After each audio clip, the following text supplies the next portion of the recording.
You're watching SBA Today.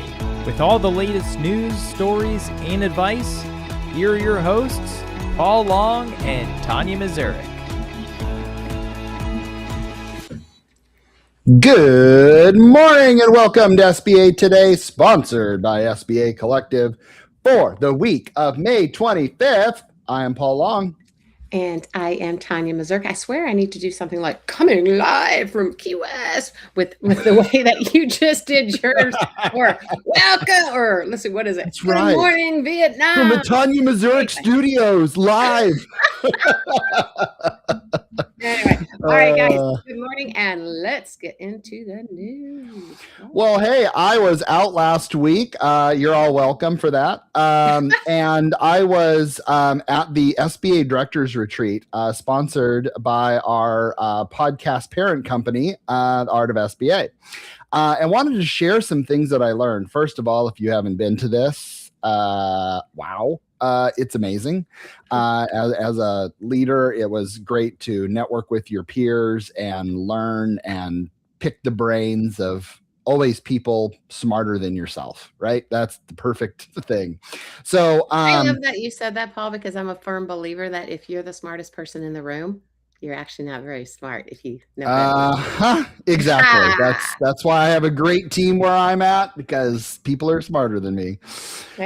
So the first conversation that I want to bring up is lenders are not liking some of the searcher deals that are coming through, seeing an increase in credit challenges. And again, the ones where you have, a lot of people can look at searcher deals different ways. This is the one where you have a borrower with no direct experience taking over the business, but all the down payment money comes in from investors. So you have no skin in the game from the CEO, and they pretty much bought themselves a job and a pretty massive personal guarantee. And who would have thought that some of those are going bad? Weird. Any thoughts on that, Tanya? A few. And yeah, you know me on this one. I think, honestly, that so many of those, I don't know that it should be such a pendulum swing that we're seeing, right? I don't know that it should be this huge pendulum swing over here that these are all bad, because they are not. And I would highly disagree with that. Now, what I do think happened is we had some loose freaking credit boxes there for a minute. And so in those loose credit boxes, people were mitigating around things maybe they shouldn't, or they were structuring in such a way that it made it eligible, but it didn't make it right. Do you know what I mean? Mm-hmm. There's a very freaking big difference between those two. And those are the ones that don't look so good. That doesn't mean all of them are incorrect. I'm huge in this one. Guys, I'm in this daggum space all the time. It's the nuance behind it.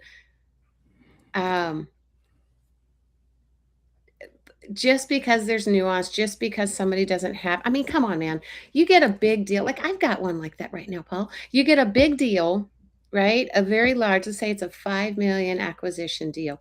How many freaking people have, what is it? 100K? No, 5 million, 500K sitting in a freaking account to put into a deal. Not that many, but does that mean that you turn away somebody that could be a really good party for it because they've got investors that are helping them out on the back end? Or do you look at, okay, how is this structured? Maybe it's a, the experience is light in that particular part of that industry, but they have other industry experience within it that works really well. Like, let's say they have sales. They have a lot of sales. They've got the ability to create contracts and go for extra things and expand a business, whereas the seller maybe was all in IT or all in, some other line of that business. Does that make them not a good fit? Or does it mean you create structure around it to make it still work? And it's I think that's why we're in this world, right? Because everything is so different and unique. However, even though there's a bunch of things unique, there are still a lot of things that are the same. 100%. Like that. Another one, for example, is we could never do FedEx routes, right? And then all of a sudden the door opened up for FedEx routes and then it closed again. And do you know what we're seeing right now? Also, are you ready? Oh my God. Defaults. Weird. Okay. Again. Pendulum. Just freaking because something opens up, that doesn't mean you put every freaking body in it. And just because it tightens down, it doesn't mean you take everybody out of it. And I get so daggone frustrated with that, because there is this middle line that nobody likes. The freaking middle line these days. Let's just freaking go over here and over here. But calm down, Purple. It makes me batshit crazy, excuse my language. But anyway, all right, fine. So moving on to our next one here, and this one for all my data nerds out there who run SBA shops. We did a lot of talking about Paris score. I know, the sexy topic that is that. The biggest thing that was kind of an eye-opener for me is that at the very top of your Paris score, there's a cumulative net yield. At the end of the day, that's the most important number in your Paris score. I want you to think of the SBA as an insurance company. And this is how I always sell SBA to my clients, is I'm saying, hey, they're an insurance company. You know, you're paying the premium, but you never see the benefit. That's an insurance company. So the bottom line is that cumulative net yield in your Paris scorecard pretty much says if you're positive, then your institution is making SBA money, versus a negative that you are a drain on SBA. Now, I'm sure if that was public knowledge, there'd be some institutions out there that would have some pretty jaw-dropping cumulative net yield on there. And if you were ever worried about a time, I think, was it last week or the week before, talking about USDA kicked out some lenders. We're all kind of sitting on pins and needles. Is SBA going to do this? And if so, would they do it against the cumulative net yield? So it was a fun conversation. So if you don't know your Paris score, and if you don't know your Paris cumulative net yield, that's it. Positive, good. Negative, bad. Pretty simple, right? Well, you know what happened to me? And this is a previous institution. And I asked what our Paris scores were, and I asked it to be sent to me, and I was told they could not send it to me, that they were not supposed to send it to me, and this came from higher up, and this is not my previous, just FYI, but they would not give me, one of their lenders, the Paris score. You know, I had to go to the SBA to get the Paris score. Now tell me. No one's hiding anything. I don't get it. Tell me there's not something wrong with that picture. Yeah. I was like, whoa, wait a minute. Oh my God. Yeah. Well, yeah. Even if it's bad, you should share it. How do we fix it? That would be my response if one of my team members asked me that. All right. Well, and that's the deal. There's always ways to find anything. If you find out from outside your own daggum institution, how does that make you feel about who you're working for? Very trustworthy. You have a great track record of that one. I have really, and why do you think I'm like in this place of la la la? Oh my God. Shut up. We're not going into that. Next topic. Using AI, of course, we should turn that into a drinking game, because man, AI is everything out there. Are you running your questions through the SBA SOP? There's ways on AI that you can input the SBA SOP and ask it questions. Are you doing that? The information's solid because it's only referencing the SOP. So if you ever have a chance to create like an agent or something like that on your AI, do it. It's fascinating and very accurate. Now, here's the thing. with anything with AI, please check your work. Check your work. Remember, it likes it when you're happy, and it doesn't like it when you're not. So yeah, so make sure to do that. But and then of course keep personal information out of there, because you never know what's going to happen there. But we need to all start using AI a little bit more. And I challenge everyone out there to think about whatever position you're in, how can you use AI to improve your productivity? What's your thoughts on AI? Couple things. One, okay. Can you spell AI? IAS. Perfect. So shut up, you and your blonde. I'm totally kidding. Anyway, awesome. Love it. Brother from another mother. No, one of the questions well, a couple things, right? As far as is AI, okay, no, here's the deal. Do you think AI is making lenders like lazy, smarter, or just faster? I mean, is it creating better deals, or is it just creating it faster through a system to an in my opinion, it's increasing efficiencies. Okay. What take you an hour to look through a deal could take you 5 minutes. Okay. So that's the future is the quick yes and the quick no. Well, now it could be a quicker yes and a quicker no. Right? Yes and no. I can't help it. I'm still like, on the fence with that. No, I absolutely believe it can make it faster, and it can pick up certain things. Now, I do not, however, think it can pick up all the nuance behind it. It's going to pick up the most logical and whatever, but it's not going to oftentimes pick up, some of the different ways to maybe layer or structure something to create. I challenge you and everyone listening. Go into AI. I don't care what version you have. Upload the SBA SOP to the little chat button and ask a question that you maybe asked your manager, Nagel, SBA delegated authority. Ask some random question.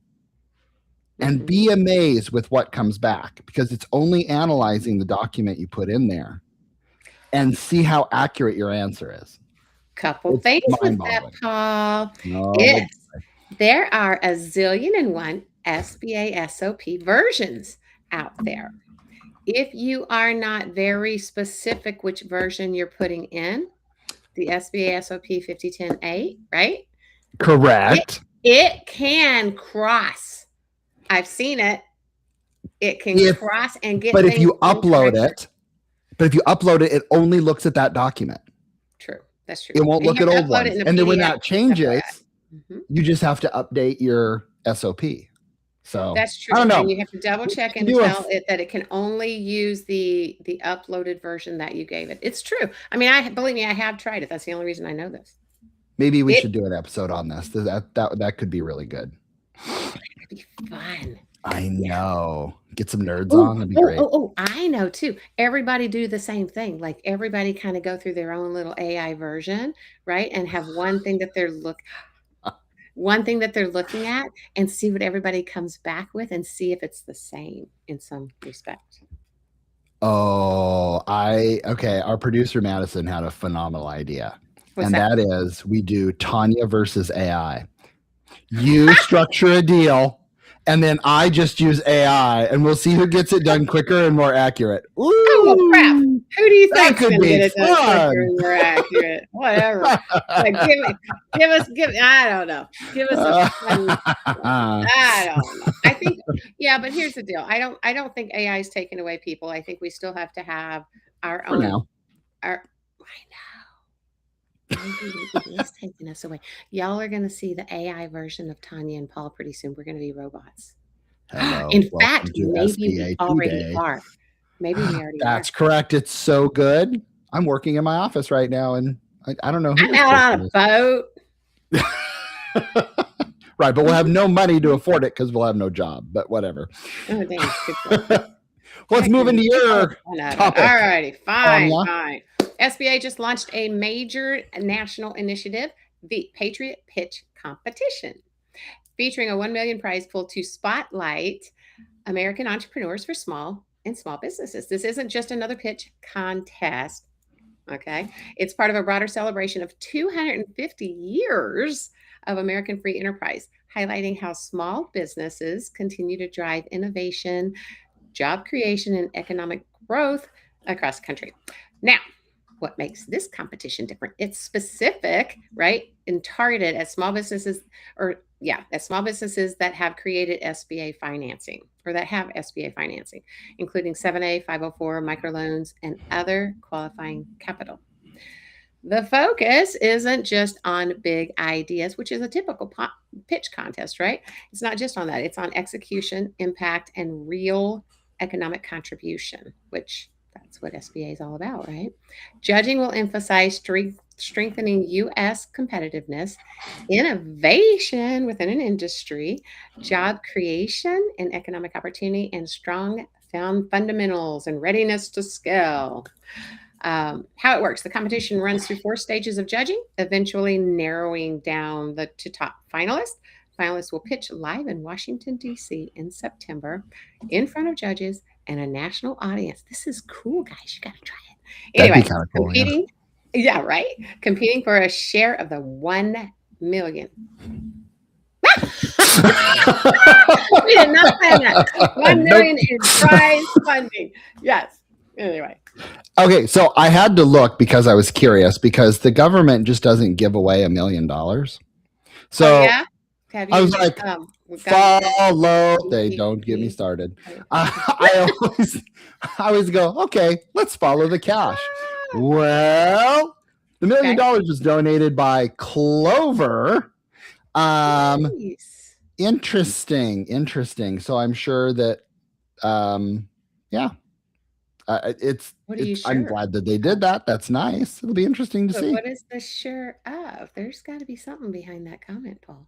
Well, a lot of marketing for Clover. Okay, I mean, no one just throws $1 million at something to be nice. Let's be real. Okay. True. Yeah. Keep going. All right.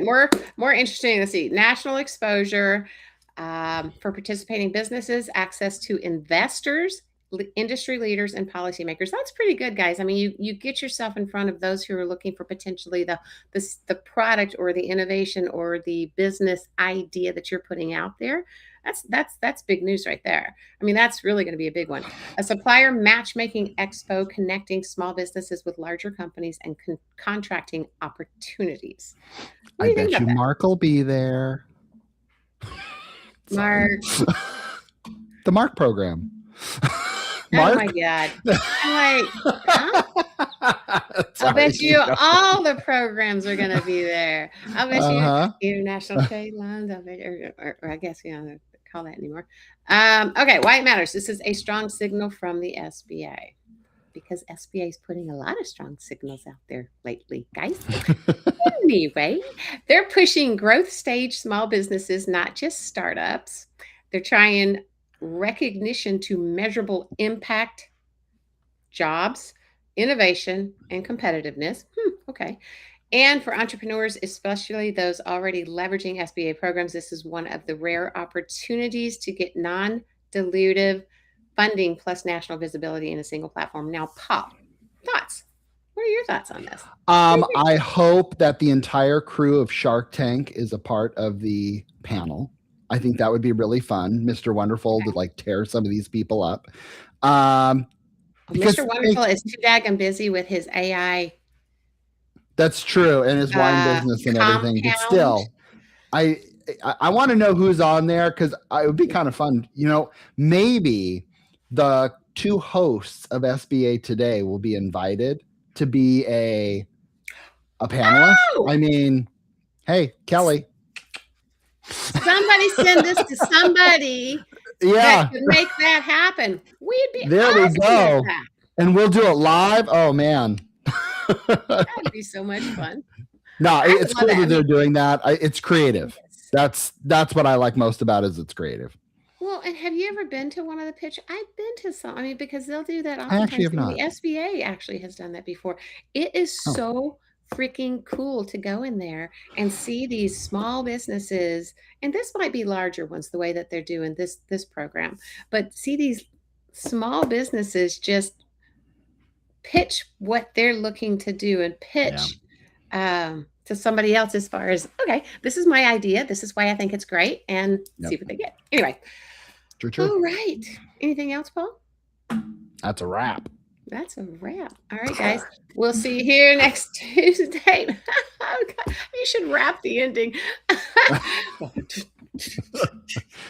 We'll see you there. Check us out on socials. We'll see you next Tuesday morning right here live on LinkedIn and or YouTube or any of the platforms where you stream your podcast. Go back and look at any of our previous episodes. We'd love to see you there. Also, check in with Paul or I on our personal LinkedIn pages. We'd love to connect with you there at Paul Long or Paul T. Long. Paul T. That's right. Long. PTL. On LinkedIn and Tanya Mazurek. Anyway, we recognize that there's plenty of things you could be doing this morning with your time. Thanks for spending it with us. Have a great week. See you later. See ya.